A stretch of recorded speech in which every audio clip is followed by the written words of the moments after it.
Bonjour et bienvenue sur le site de Bougies de Bouille et compagnie. Donc je reprends le modelage goéland. Donc en observant davantage l'anatomie du goéland, je me suis rendu compte que je me suis trompée sur le positionnement des plumes. En même temps, je ne veux pas rentrer dans l'anatomie pure parce que c'est pas ça qui m'intéresse. Je vais juste donner une idée du mouvement des ailes du goéland.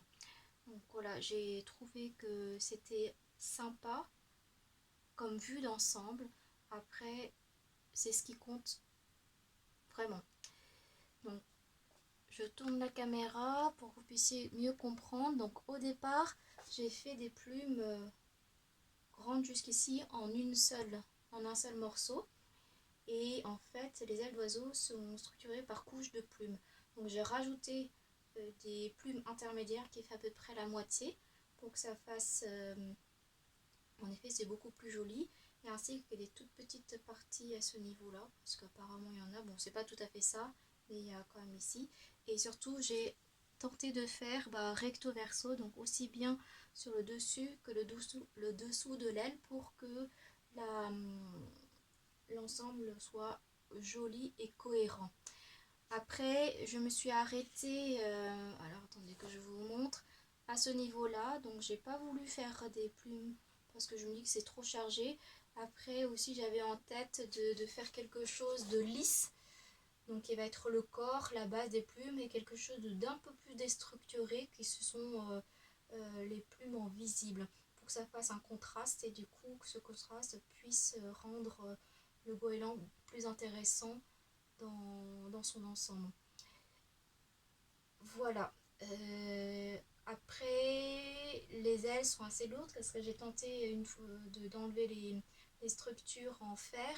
Elles sont un peu légèrement affaissées. Donc j'ai dû renforcer à la base des ailes par un peu plus de terre.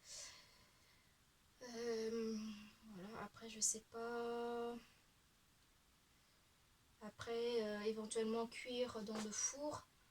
Ça passe dans le four à plus de 980 degrés, ça ne m'inquiète pas. Après, c'est juste que, est-ce que je vais pouvoir retirer ces structures-là une fois que la pièce est cuite sans casser la pièce? Ça, il faut que je m'en renseigne, j'ai aucune idée.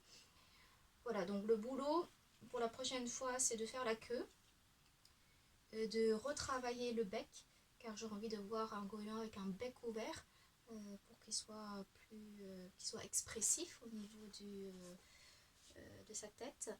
Et après bien sûr les pattes, mais dans ce cas là j'aurais besoin d'une tierce personne pour maintenir le goéland, les ailes vers le sol pour que je puisse mettre les pattes sur le corps et déjà réfléchir à comment positionner les pattes parce que la structure qui va supporter ça va être un énorme galet de calcaire que j'ai ramassé en Normandie. Voilà pour la suite. Bon, à plus tard.